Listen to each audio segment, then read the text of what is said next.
Welcome back to Diversity Talks. Thank you for tuning in. Thank you for joining me today. Uh, before I start, I just want to say, please, if you have not done this before, can you please subscribe to my channel? Can you like and can you share?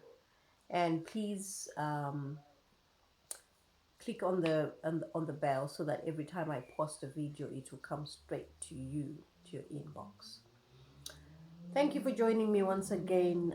Today, I want to talk about things that I think are crucial in marriage. What are the things that are so important, that are so crucial, that are a must in a marriage, in a relationship? So I've got about four things that I want to talk about today. The first one being communication. Second one being trust. Third one being transparency. And the fourth one is openness. All right.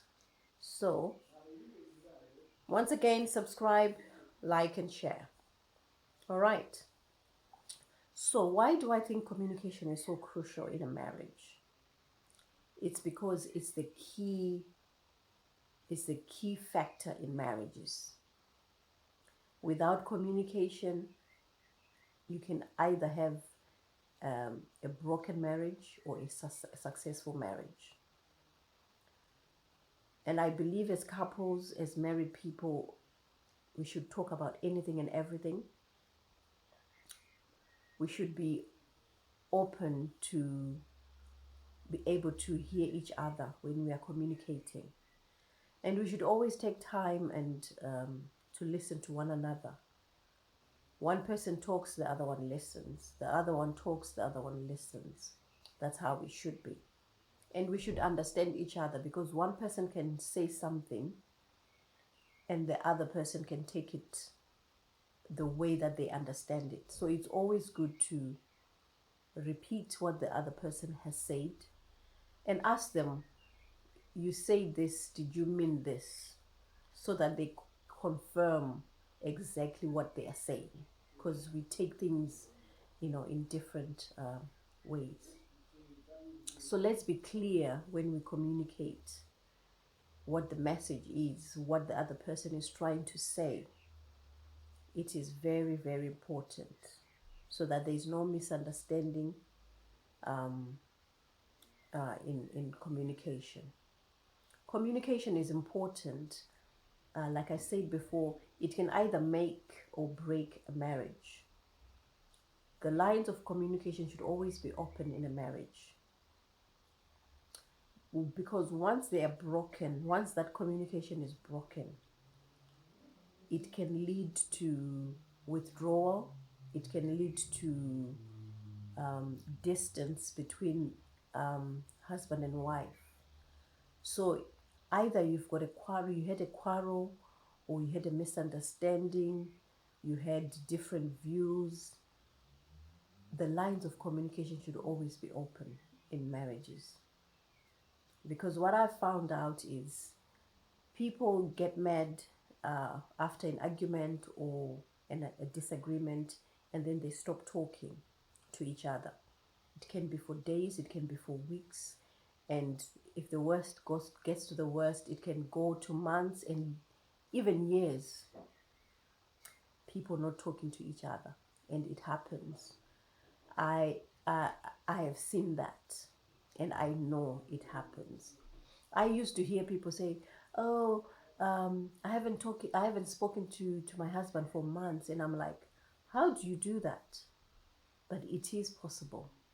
It is very possible that people will not talk to each other, living in the same house, sleeping on the same bed, and not talking to each other.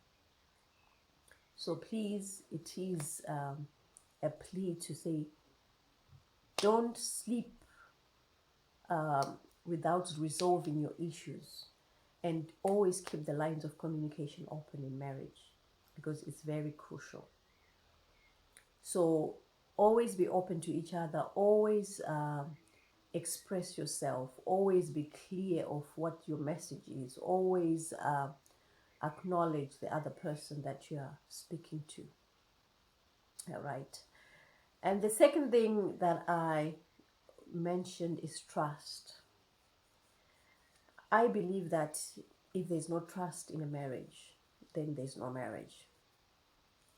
Because once trust is lost, it is very difficult to have that trust back.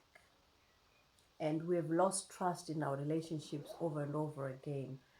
But once it's lost, please make sure you do the right thing to bring that trust back, because that is also important in marriage. We should trust one another. We should not speculate. We should not assume things. And, you know, people go through different things, and trust comes in different ways. Some people don't trust because of previous incidents in their lives. Some people don't trust because they've been hurt before. Therefore, it's hard for them to trust again. But we should be able to trust one another. And when that trust is lost, we should work for it. Trust is earned. People, trust is earned. So we should earn your trust, and don't just expect the other person to just trust you just like that. It's not that easy.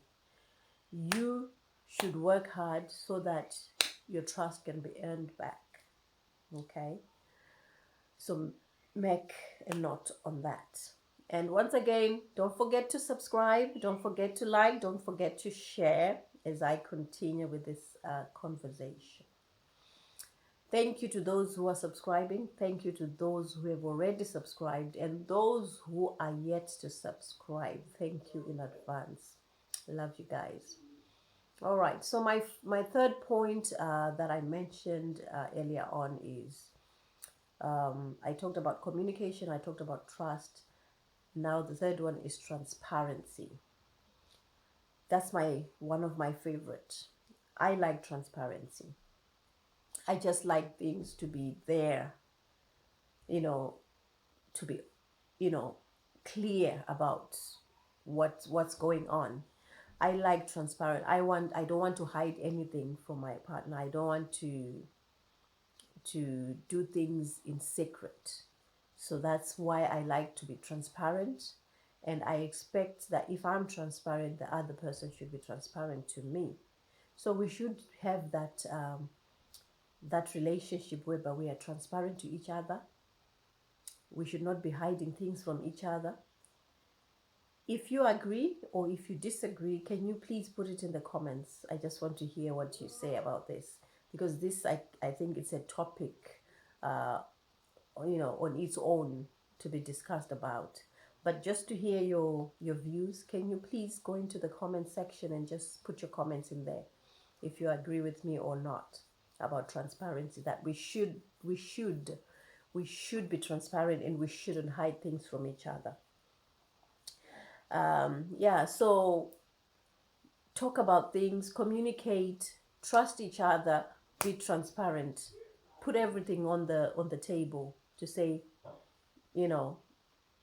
this is me, this is all that I have. If you come in a marriage with your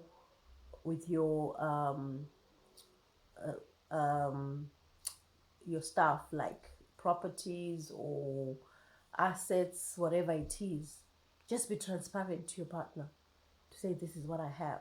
There's no need to hide that.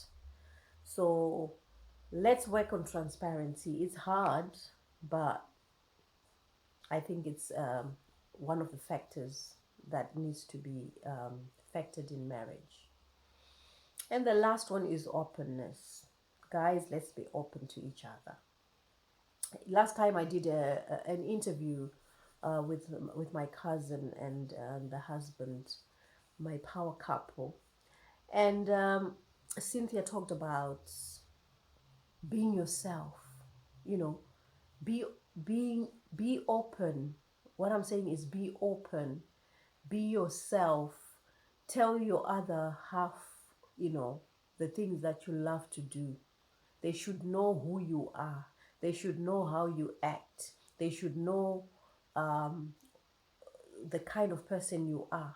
And you don't need to hide to be someone else. Just be yourself. You need to be open. If there are things that you don't like about your husband or in your marriage, be open and say those things. Be open and talk about them, you know, because sometimes we hold things back. That, oh, if I say this, you might see me as if I'm nagging. If I say that, you might see me as if I'm being difficult.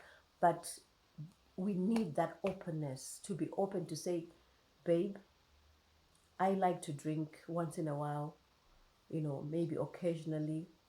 I'm not a drinker, but when there's an occasion, I don't mind drinking. Your man should know that.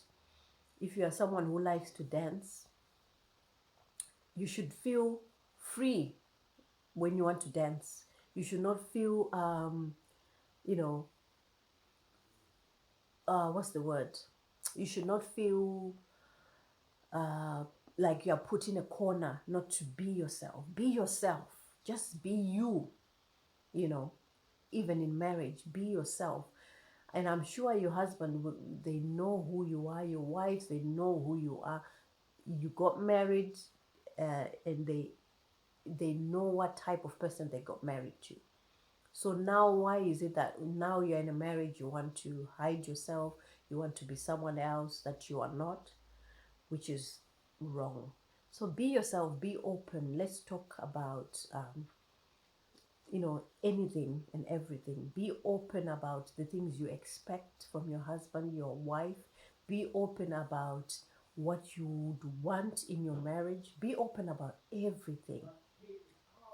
And I believe as married people, we should talk about anything and everything, which goes back to that communication I talked about in the first place.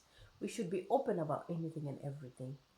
You should feel like you can talk to your wife, you can talk to your husband at any time, in any circumstance. They should be able to embrace you as well.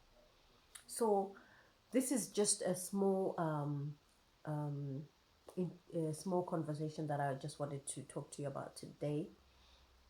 But I just want to hear your views on this. Please, please, please, please go into the comment section and just comment what your views are. And I would love to have one of you on my channel, just to continue with this topic, or maybe a different topic if you want, and then we can make it more exciting. All right, so please don't forget to like, to share, and most importantly, subscribe. Please, it doesn't take you much of your time just to subscribe, and you don't lose anything. All right, so please do subscribe, like, and share, and please comment in the comments. And if there's any topic that you want me to talk about, or or if you want me to interview you on my channel, please, please, please put it in the comments. I can come to you, or we can do it over WhatsApp or over Zoom or whatever. So yeah, please put it in the comments, and I hope you tune in next time. Thank you for watching Diversity Talk with Pam. Goodbye.